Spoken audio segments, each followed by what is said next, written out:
وہ بہت اہم ہے.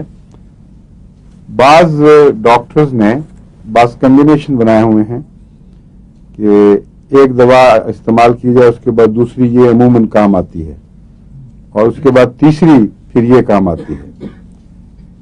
یہ کمبینیشن بسا اوقات مفید ثابت ہوتے ہیں اور عموماً رجحان ہے. وجہ معلوم ہے کہ کیوں یہ دوا دوسری دوا میں کی علامتوں میں داخل ہو جائے گی.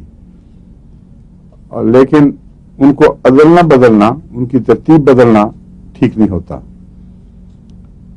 کیونکہ جب ایک دوا کسی دوسری دوا کی علامتوں میں داخل ہو رہی ہے تو اس کا مطلب ہے کہ قانونی طور پر کوئی وجوہات ہیں. اس دوا نے اپنا اثر دکھایا اور ایک اور دوا کی علامتوں میں بیمار کو دھکیلا ہے. تو اگر آپ اس کے بعد جو آنی چاہیے دوا وہ استعمال کرنے کے بجائے اس کو پھر دوبارہ واپس کریں تو اس سے مرض کی علامتیں بگڑ جائیں گی، کنفیوژن پیدا ہو جائے گا، آپس میں ٹکراؤ پیدا ہو جائے گا اور بعض جگہ تو خطرناک بعض دفعہ نتیجے نکلتے ہیں.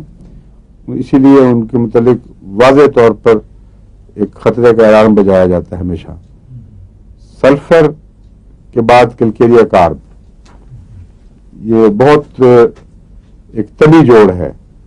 لمبا عرصہ سلفر کھلائیں تو سلفر کی علامتیں کیلکیریا میں تبدیل ہو جائیں گی، لیکن بیمار ٹھیک نہیں ہوگا. کیلکیریا کچھ دیر کھلائیں گے تو لائکوپوڈیم میں تبدیل ہوں گی اور لائکوپوڈیم میں تبدیل ہونے کے بعد اگر مرض باقی رہے تو دوبارہ سلفر کی ضرورت پیش آئے گی. لائکوپوڈیم سلفر میں دھکیلتا ہے مرض کو. اس کے بعد پھر کیلکیریا کارب. تو بعض کرونک بیماریوں میں جہاں کئی سال کا جھگڑا ہو وہاں ہمت اور صبر کے ساتھ آہستہ آہستہ ان دواؤں کو چکر دینے سے بیماریاں جڑ سے اکھڑ جاتی ہیں. لیکن سلفر کے بعد کیلکیریا تو جائز ہے، کیلکیریا کے بعد اگر سلفر دے دی تو وہ خطرناک ہے. اس لیے کسی قیمت پر اس کو نہیں دینا. اب سلیشیا کے متعلق بھی آپ کو میں نے بتایا تھا، مرکری کے ساتھ اس کا اختلاف ہے، لیکن اگر بیچ میں ہیپرسلف ڈال دیں تو پھر جھگڑا ختم ہو جاتا ہے. سلیشیا دی ہے، آپ کو خیال آیا کہ اصل میں یہ مرکری کا کیس تھا تو آپ سلیشیا کے بعد مرکری نہ دیں، ہیپرسلف دیں. وہ سلیشیا کے کچھ اثرات کو قائم رکھے گا، کچھ غلط اثرات کو مٹائے گا اور مرکری میں لے جائے گا کیس کو. اس اسٹیفیسیگریا کا بھی ایک کمبینیشن ہے، وہ ہے کاسٹیکم، کولوسنتھ اور اسٹیفیسیگریا.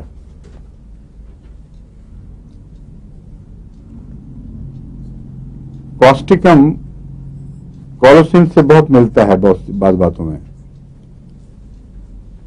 پیٹ کی درد میں کولوسنتھ ایک چوٹی کی دوا ہے. اس کی جو علامتیں کتابوں میں لکھی ہوئی ہیں ان میں سب سے نمایاں یہ ہے کہ مریض دورہ ہوتا ہے یوں کر کے اور اس سے کچھ ریلیف ملتا ہے. ذرا سیدھا ہو پیٹ درد بڑھ جاتی ہے اور شارپ کوندے ہوتے ہیں درد کے، تیز بجلی کے کوندوں کی طرح، اور پھر ایک دم اسپیزم پڑتا ہے اور اکٹھا ہو جاتا ہے، جسم سکڑتا ہے. کولوسنتھ غالباً تمے کو کہتے ہیں.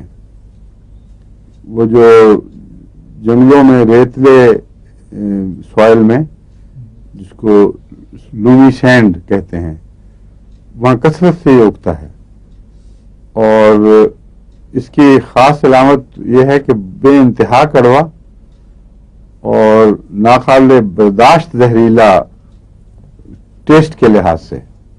ذرا سا بھی کسی چیز میں آ جائے تو کھانا پانی سارا وہ بہت ہی خوفناک قسم کی کڑواہٹ اس میں پھیل جاتی ہے اور اگر اس کو کاٹا جائے تو آنکھوں کے لیے آنکھوں سے پانی بہاتا ہے.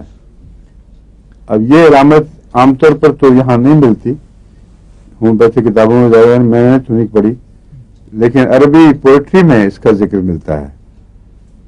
وہ کہتے ہیں وہاں بہت ہنزل کہتے ہیں اس کو، کولوسنتھ کو. تو وہ کہتے ہیں وہ اس طرح میری آنکھوں سے تمہاری جدائی پہ آنسو بہے جس طرح میں نے ہنزل چیرا ہو. تو تمے کو اگر چیرا جائے، اور میں نے دیکھا ہے خود ہمارے احمد نگر کے، احمد نہیں جو برجی بابل کی طرف بہت ہوا کرتا تھا، جیلم میں بھیمنید کا جہاں کارخانہ ہے وہاں بھی ارد گرد کافی ملتا ہے. اس کو اگر کاٹا جائے تو اس کا دھواں ہلکا سے ایکلیٹ ہوتا ہے آنکھوں کے لیے، تو وہ کچھ اربوں کو وہ زیادہ تیز ہوتا ہوگا شاید، مگر یہ دو باتیں اس میں نمایاں ہیں. اس کو کہتے ہیں تما، ہنزل عربی میں، اور انگریزی میں کالوسینتھ. کاسٹیکم میں بھی پیٹ کی تکلیفوں میں یہ علامتیں ملتی ہیں، اور اعصاب کے اوپر کاسٹیکم کا بڑا تیز کاٹنے والا اثر ہوتا ہے. اس لیے کاسٹیکم کے بعد اگر پیٹ کی درد ٹھیک نہ ہو تو کالوسینتھ اچھی ہے. لیکن دوسری علامتوں میں ہے کہ نہیں یہ مجھے علم نہیں، اور کمبینیشن یہ بتایا جاتا ہے کہ کاسٹیکم کے بعد کالوسینتھ پیٹ میں تو یقیناً فائدہ مند ہے. کالوسینتھ میں اگر پورا فائدہ نہ ہو تو پھر اسٹیفی سیگریا. اسٹیفی سیگریا سے پتہ چلتا ہے کہ اس مریض کو تکلیف کا آغاز کسی روحانی صدمے سے، کسی غصے کے دبانے سے، یا عمومی ماحول میں بے چینی کی وجہ سے ہوا تھا. اگر یہ ہے تو کالوسینتھ کو کام کرنا چاہیے مگر نہیں کر رہا، ایسی صورت میں اسٹیفی سیگریا مفید رہتی ہے.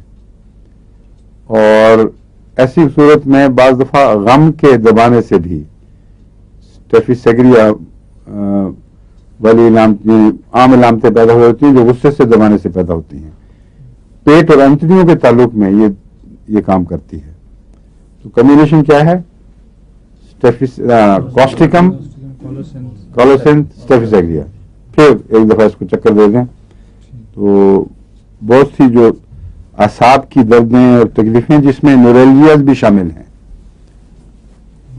چہرے کا نورلجیا اور دردیں بعض. ہاں ایک اور بھی اس میں علامت یاد رکھنی چاہیے اسٹیفی سیگریا کی، اس کی سر درد پیچھے سے شروع ہوتی ہے اکثر اور اوپر چڑھ کے سر پہ قبضہ کرتی ہے. گدی پہ کچھ اثر ہوتا ہے، معلوم ہوتا ہے لمبے عرصے کی برداشتوں کا، گدی میں کچھ اسپیزم سا پیدا ہو جاتا ہے، وہاں سے سر درد شروع ہو کے تو ساری درد سر پر پھیلتی ہے.